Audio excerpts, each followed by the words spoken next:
우리 함께 인사하겠습니다. 잘 나오셨습니다. 잘 나오셨습니다. 성도님 때문에 은혜가 됩니다. 부모님 때문에 은혜가 됩니다. 사랑하고 축복합니다. 사랑하고 축복합니다. 감사합니다. 오늘 선교기도 12번째 시간입니다. 올해 1월부터 시작해서 매월 마지막 주 금요일 우리 선교사님들 위해서 기도하고자 하는 마음으로 시작된 선교기도회가 12번째 시간을 맞이하게 되었습니다. 내년에도 이렇게 올해처럼 계속해서 매월 마지막 주에는 먼저 그의 나라와 그의 의를 구하는 뜨거운 기도의 시간이 될 수 있기를 바랍니다. 그러면 우리 주님께서 약속해 주신 것처럼 이 모든 것을 더하여 주시는 놀라운 은혜가 반드시 있게 될 것입니다. 선교를 위해서 기도한다는 것 자체가 그의 나라, 바로 하나님의 나라를 위한 기도 아니겠습니까? 하나님의 영광을 위한 기도가 하나님께서 기뻐하시는 복음이 땅끝까지 증거되는 그 일, 그것이야말로 하나님께서 기뻐하시고 하나님께서 영광 받으시는 일이기에 우리가 선교사님들 위해서 또 여러 선교단체들을 위해서 기도하는 것만큼 귀하고 복된 일은 없을 것입니다. 오늘 말씀은 이스라엘 사회 안에 동화되어 살아가고 있는 거류민에 대한 말씀입니다. 거류민. 출애굽기 12장 37절과 38절 말씀을 보니까 출애굽했을 때 이스라엘 백성이 애굽을 탈출하여 나왔을 때에 이런 말씀을 하고 있습니다. 장정이 60만 가량이요 수많은 잡족들과 이런 말씀이 있습니다. 자, 장정이라고 하는 것은 전쟁에 나가서 싸울 수 있는 남자들을 말하는 것이죠. 그 숫자가 60만 명이기 때문에 많은 학자들이 대략 200만에서 250만 명가량의 이스라엘 백성이 출애굽하였을 것이다, 이렇게 보고 있습니다. 그런데 이렇게 순수 히브리 민족만 출애굽한 것이 아니라 이스라엘 백성이 출애굽했을 때에 그들과 함께 따라 나온 잡족들이 있었다는 것이죠. 잡족하니까 우리가 왠지 좀 하대하는 느낌이기는 한데 여러 민족, 여러 종족들이 이스라엘 백성이 출애굽할 때 함께 나오게 되었다, 이런 말씀을 해주고 있는 것입니다. 지난 5월 달에 이방 나그네에 대한 말씀을 함께 나누었어요. 비슷한 개념 같지만 서로 다른 사람들이지요. 하나님께서 출애굽기 22장 21절에서 너는 이방 나그네를 압제하지 말며 그들을 학대하지 말라, 너희도 애굽 땅에서 나그네였음이라, 이렇게 말씀을 해주셨습니다. 여기서 말하는 이방 나그네는 이스라엘 백성이 출애굽을 하면서 광야를 떠돌고 또 궁극적으로는 가나안 땅에 들어가지 않겠습니까? 그럴 때 만나게 되는 이방 나그네들을 말하는 것이죠. 그런데 오늘 본문에 나와 있는 이 거류민은 본래부터 출애굽했을 때부터 이스라엘 백성과 함께 나온 사람들을 말하는 거예요. 그들도 역시 이방인들이었죠. 그들이 어떻게 이스라엘 백성 사이에 섞여서 살게 되었는지는 알지 못하지만 충분히 짐작할 수 있는 여러 가지 일들도 있겠지요. 먼저는 이 이스라엘 백성이 애굽 왕에 아주 심한 노역을 당하지 않았습니까? 그때 함께 일했던 다른 이방인들, 함께 일하면서 친구가 되고 또 그들도 하나님을 알게 되었던, 그래서 이스라엘화 되어가는 그러한 거류민들이 분명히 있었을 것이고요. 또 일부는 결혼과 같은 이 혈연관계를 통해서 비록 본인의 혈통은 이방인이지만 이스라엘 백성 안에 들어와 살게 되었던 사람들이 있었다라는 것을 우리는 알 수 있는 것입니다. 그런데 말씀을 보면 이방 나그네에 대해서도 그들을 압제하지 말며 그들을 학대하지 말고 너희가 애굽 땅에서 나그네였다는 사실을 기억하라는 말씀을 해주신 것처럼 이 거류민에 대해서도 동일한 말씀을 해주셨다는 것입니다. 너희와 함께하는 그 거류민에 대해서 그들을 압제하지 말라, 학대하지 말라, 그들을 너희 중에서 나은 자와 같이 여기라, 이렇게 말씀을 해주신 거예요. 그들을 너희 자신과 같이 사랑하라, 그렇게 말씀을 해주신 것입니다. 여러분, 우리가 잘 알고 있듯이 하나님께서 이스라엘 백성이 출애굽한 이후에 시내산까지 갔을 때 모세를 시내산으로 부르지 않으셨습니까? 그리고 하나님께서 모세에게 이스라엘 백성의 사명이 무엇인지 말씀해 주셨어요. 어떤 말씀입니까? 우리가 올해 선교 기도에 쭉 말씀을 통해서도 살펴보았지만 세계가 다 내게 속했다는 거예요. 그런데 그 중에서 특별히 너희를 나의 소유로 삼겠다. 왜요? 너희를 제사장 나라 삼기 위해서. 이렇게 말씀을 하셨습니다. 세계가 다 하나님의 것이고, 이 말씀은 세상 모든 민족, 모든 나라가 다 하나님의 것이다.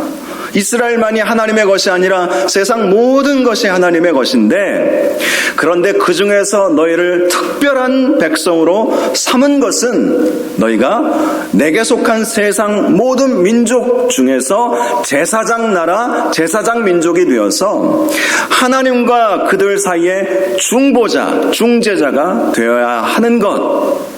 그러기 위해서 너희들을 내가 부른 것이다. 이렇게 이스라엘을 향한 사명을 말씀해 주셨던 것입니다. 그래서 이 구약의 율법 말씀 가운데에서도 보면 예수님 시대의 유대인들은 이 말씀들을 제대로 이해하지 못했던 것 같기도 해요. 그런데 분명히 하나님은 이방 나그네들, 또 그들과 함께 했던 잡족들, 이방 거류민들, 그들을 압제하거나 학대하지 말고 그들을 사랑하고 심지어는 자기 가족처럼 여기라. 그들을 너희 자신처럼 사랑해 주어야 한다. 왜 하나님께서 이런 말씀을 해 주셨겠습니까? 그들도 하나님께서는 하나님의 백성이 되기를 원하셨기 때문 아니겠어요? 비록 혈통적으로는 아브라함의 자손은 아니라 할지라도 그들도 내 자식들이다. 그들도 내 사랑이 필요한 사람들이다. 그래서 그들이 너희와 함께 있을 때 이방 나그네도 마찬가지고, 너희와 함께 거류하는 거류민들도 정말 가족처럼 사랑해 주어야 한다. 이렇게 말씀을 해 주셨던 것입니다.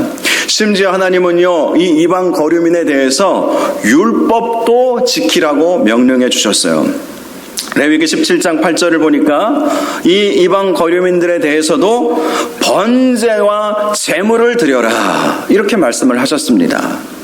이 제물을 드리는 것, 번제의 제사를 올려 드리는 것은 이스라엘 백성이 죄의 용서함을 받기 위한 예식 아니겠습니까? 이 번제라고 하는 것은 죄의 용서 그리고 헌신과 결단을 의미하는 제사였어요.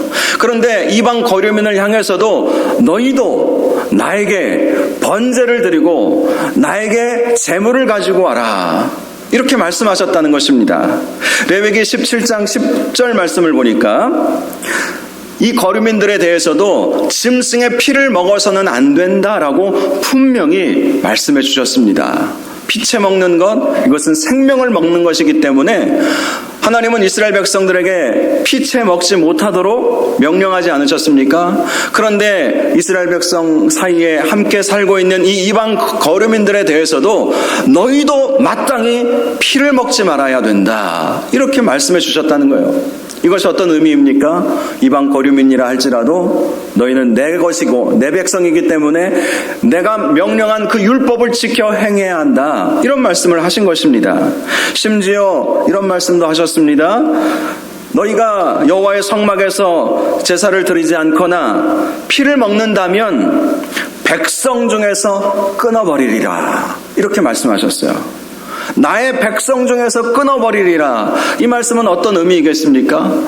그들이 이방 사람들이지만 이방인으로 취급하지 않고 내 백성 삼고 있다라는 것을 말씀해 주시는 건 아니겠어요?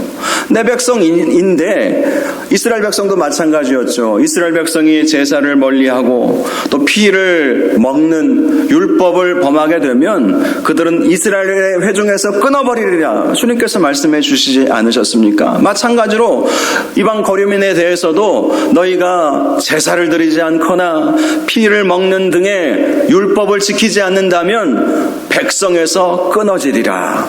즉 이미 그들은 하나님의 백성 삼아주셨다는 것이죠.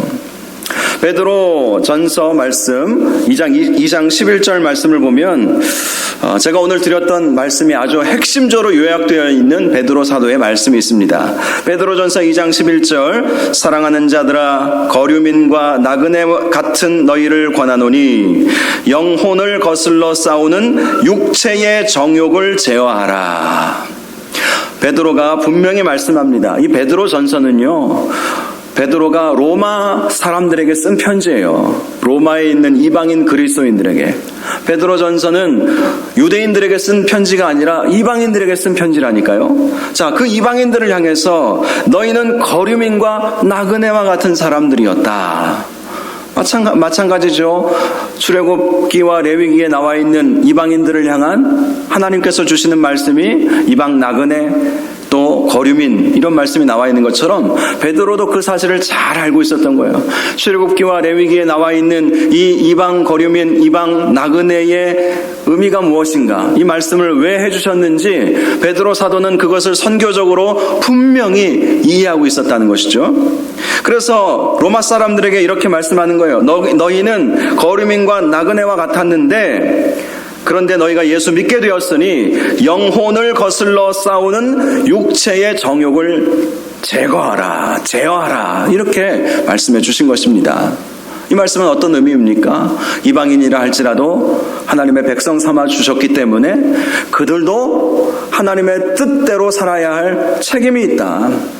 이 말씀을 하고 있는 것이지요. 오늘날 이방 거류민은 누구일까? 당연히 우리와 함께 살아가고 있는 외국인들을 말하는 것이지 않겠습니까? 이미 우리나라에는요 200만 명이 넘는 거류민들이 살고 있어요. 이방 거류민들이 200만 명이 넘습니다. 제가 법무부 자료를 찾아보니까요, 일부러 제가 법무부에 들어가서 찾아본 것은 아니고 제가 인터넷을 통해서 자료를 찾다가 보니까 법무부 사이트가 이렇게 나오는데요, 우리나라 정부의 법무부의 자료가 이렇게 쫙 나오더라고요. 2021년 현재 그러니까 1년 전이죠. 1년 전에 우리나라에 체류하고 있는 거류민의 외국인 숫자, 거류민의 숫자가 200만 명. 그런데 2019년에는 250만 명으로 나와 있더라고요. 그러니까 2019년 코로나 터지기 전에는 250만 명 정도 공식적으로 그러니까 비공식적인 숫자는 아무도 몰라요. 불법 체류를 하면서 살고 있는 사람들까지 합하면 그보다 훨씬 2배가 될지 아니면 얼마 안 될지는 아무도 모르지만 불법 체류자들도 분명히 있지 않겠습니까? 자, 코로나 때문에 한 50만 명 정도는 이제 우리나라를 떠났지만 아마 코로나 상황이 안정이 되면 다시 예전처럼 250만 이상, 지금 흐름 자체가 세계화 시대이기 때문에 더 많은 외국인들이 우리나라에 오지 않겠는가, 이런 생각도 해봅니다. 이들의 국적을 보니까요, 조선족 출신의 중국인이 한 40% 정도 되었습니다. 굉장히 많은 사람들이 와 있죠. 그리고 베트남 사람들도 10% 이상 우리나라에 들어와 있다고 합니다. 태국 사람들도 은근히 많이 있더라고요. 여기도 거의 10% 가까이 우리나라에 들어와서 살고 있고요. 미국 국적을 가지고 있는 사람은 한 7, 8% 정도, 그것도 적은 숫자는 아니죠. 100명 중에 7명, 8명은 미국 국적의 사람들이고요. 우즈베키스탄 사람들이 3.4%, 그 외에도 필리핀, 일본, 유럽 등지에서 우리나라로 찾아와서 살아가고 있는 사람들이 많이 있다는 거예요. 이 거류민은 잠시 여행을 온 사람들을 말하는 것이 아니라 우리와 함께 살고 있는 사람, 그 사람들을 말하는 것입니다. 이들은요 주로 유학을 위해서 온 사람들이 많이 있었고요. 실제로 우리 아이들도 아르바이트 하는 곳에서 베트남 언니 오빠들하고 같이 일을 하고 굉장히 한국말도 잘한대요. 아주 친하게 지낸다고 하더라고요. 그리고 대학에도 외국에서 온 유학생들이 굉장히 많이 있다고 합니다. 제가 나온 총신대학교도요, 외국인들이 참 많이 등록해서 다니고 있다고 해요. 제가 30년도 더 됐네요. 그때만 해도 전혀 없었거든요. 한 사람도 없었습니다. 그런데 지금은 각 대학들마다 유학생들이 얼마나 많이 있는지, 제가 부산에서 사역할 때에도 부산에도 대학이 참 많잖아요. 거기에 뭐 일본에서 또 중국에서 동남아에서 공부하기 위해서 온 그런 유학생들이 참 많이 있는 것을 보았어요. 또 취업을 위해서 온 외국인 노동자들도 있겠죠. 또 결혼 등의 이유로 인해서 우리나라에 살고 있는 거류민들이 참 많이 있습니다. 자, 이들은 어찌 보면 선교지에서 온 사람들이라고 할 수 있죠. 이슬람권 같은 경우는 선교사님이 복음을 전하면 불법입니다.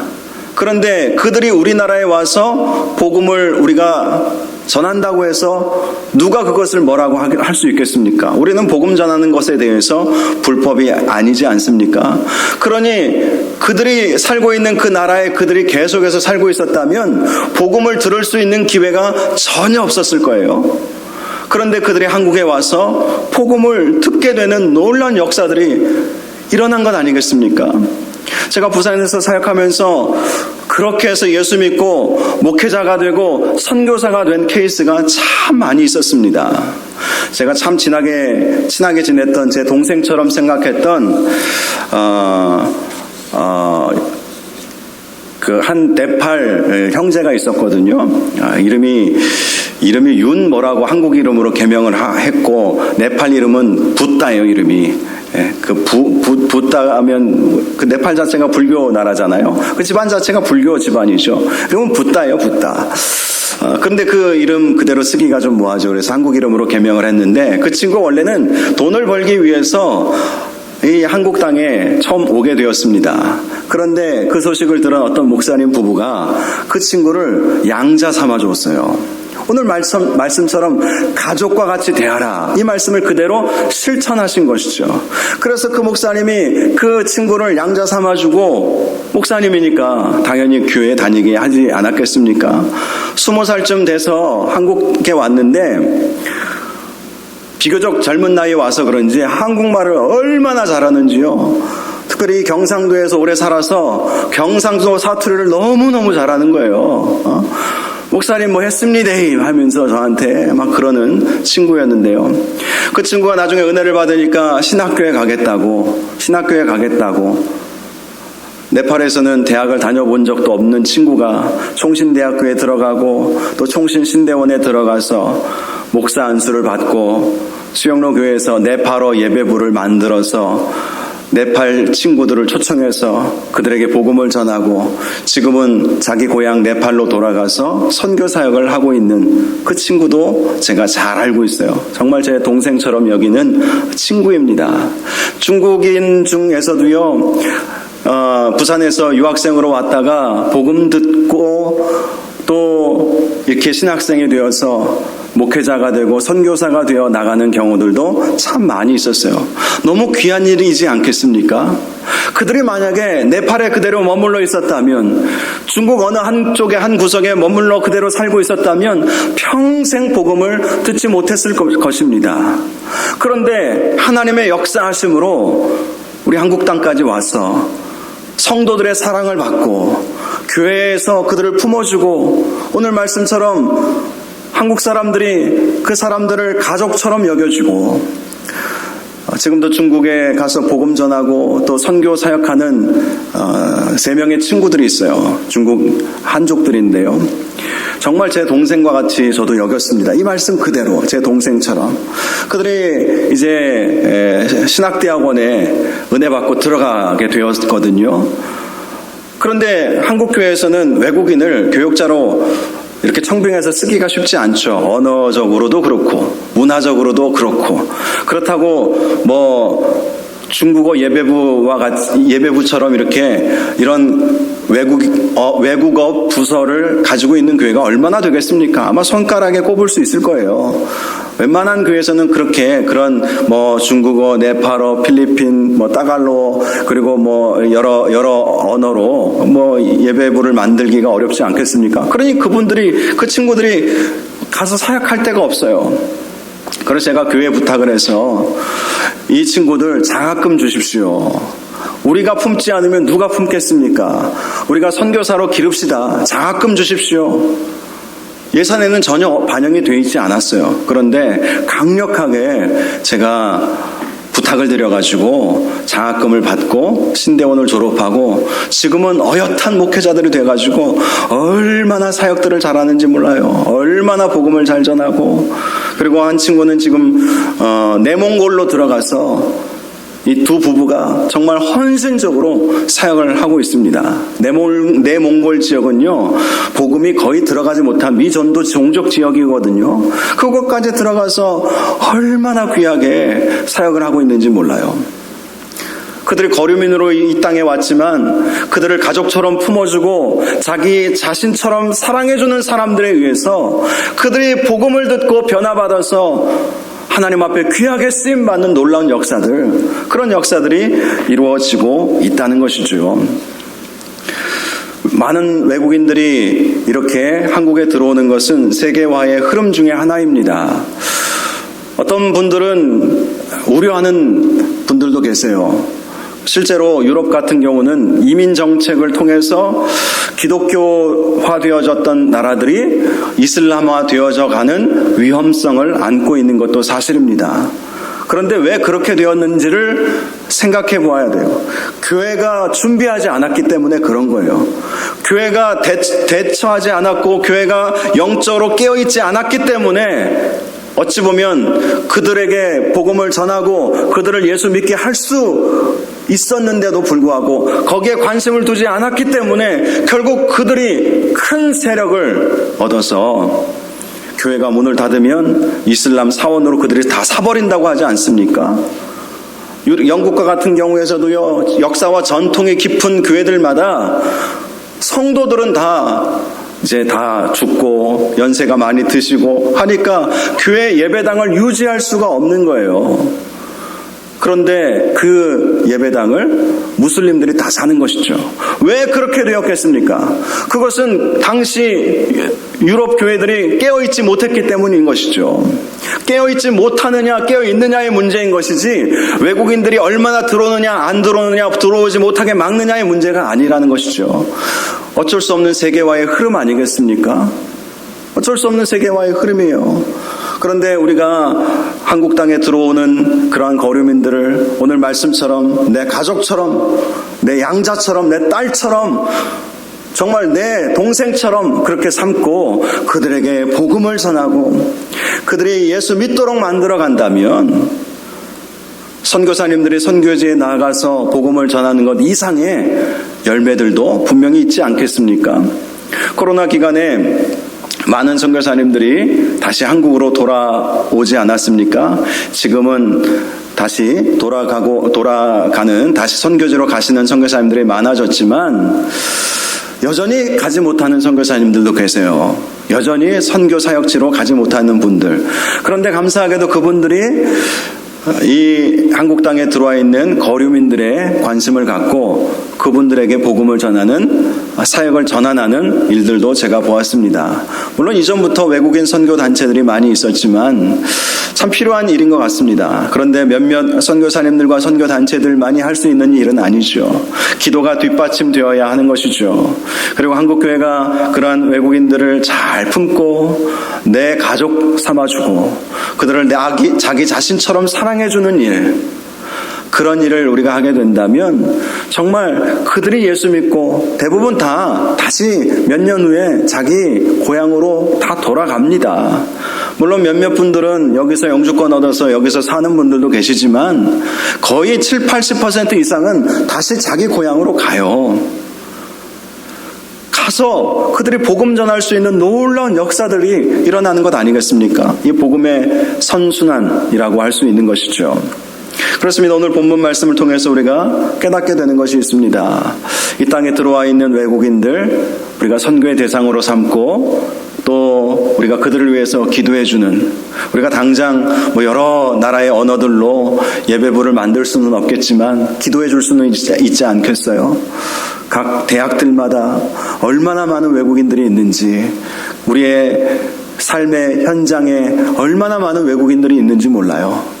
우리가 때로는 언어도 맞지 않고 또 문화도 맞지 않아도 우리가 정말 낮은 자의 자세로 제가 선교지에 단기 선교 자주 방문했을 때 그분들이 주는 음식 정말 먹기 어려울 때도 있었거든요. 근데 이제 우리가 이 땅에 들어와 있는 외국인들과 같이 식사할 때 그들의 음식 먹기가 쉽지 않을 수도 있어요. 근데 선교는요, 어떤 일부의 사람들에게만 주시는 하나님의 명령이 아니라 하나님을 믿는 모든 사람들이 감당해야 할 사명입니다. 그래서 선교의 마음을 가지고 비위가 상해도 함께 먹고 함께 그들과 교제하고 그들에게 복음을 전하는 것 얼마나 필요한 사역인지 모릅니다. 이 사역을 위해서 오늘 말씀 함께 기도할 수 있기를 바라고요. 우리 교회가 더 많은 외국인들에게 복음을 전할 수 있는 기회를 우리에게 허락하여 주옵소서. 준비되면 하나님께서는 기회를 주세요. 준비가 안 되니까 그런 기회가 없는 것이죠. 늘 저도 기도 제목이 그것입니다. 하나님, 어떤 사역이든지 하나님께서 맡겨주시기만 하면 감당할 수 있도록 하나님 우리 교회를 준비시켜 주십시오. 선교면 선교, 외국인 사역이면 외국인 사역, 구제면 구제, 전도면 전도, 어떤 사역이든지 준비되게 하여 주옵소서.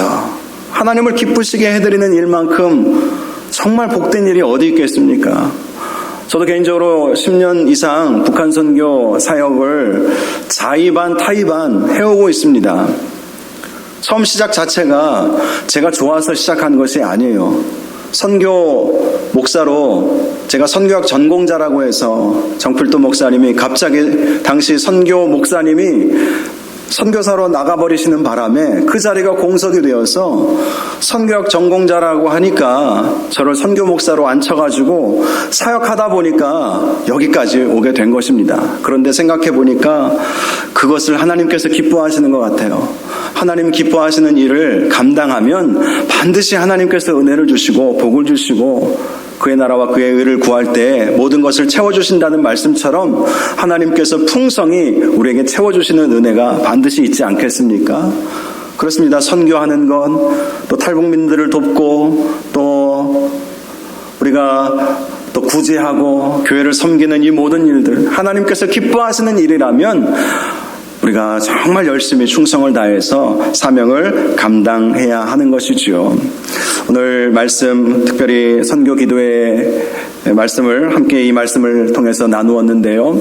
우리가 선교사님들을 위해서 기도할 뿐만 아니라 이 땅에 찾아온 외국인들 그들에게도 우리가 나아가서 복음을 전할 수 있는 은혜가 있도록 인도하여 달라고 오늘 이 밤에 함께 우리 선교사님들의 기도 제목들을 보시면서 기도하시고 또 우리 외국인들에게도 이 땅에 찾아온 외국인들에게도 복음을 전할 수 있는 기회를 허락하여 주옵시고 잘 준비될 수 있도록 인도하여 주시옵소서. 이런 제목으로 이 밤에 함께 기도할 수 있기를 바랍니다. 먼저 우리가 기도할 제목은 우리 기도 제목 보시면서 우리 앞장에 나와 있는 우리 선교사님들 위해서 먼저 기도해 주시기 바랍니다. 우리 5 가정의 선교사님들이 나와 있죠. 이 선교사님들 위해서 기도하시고 그 다음 우리 잠깐 또 한 박자 쉬고 그리고 뒷장에 있는 우리 선교사님들과 또 북한 선교 또 여러 선교 단체들을 위해서 함께 기도하는 시간을 갖도록 하겠습니다. 우리 주여 한번 부르짖고 함께 기도하도록 하겠습니다. 주여 하나님 아버지 올해도 하나님의 은혜로 지난 12개월 동안 우리 선교 기도회를 진행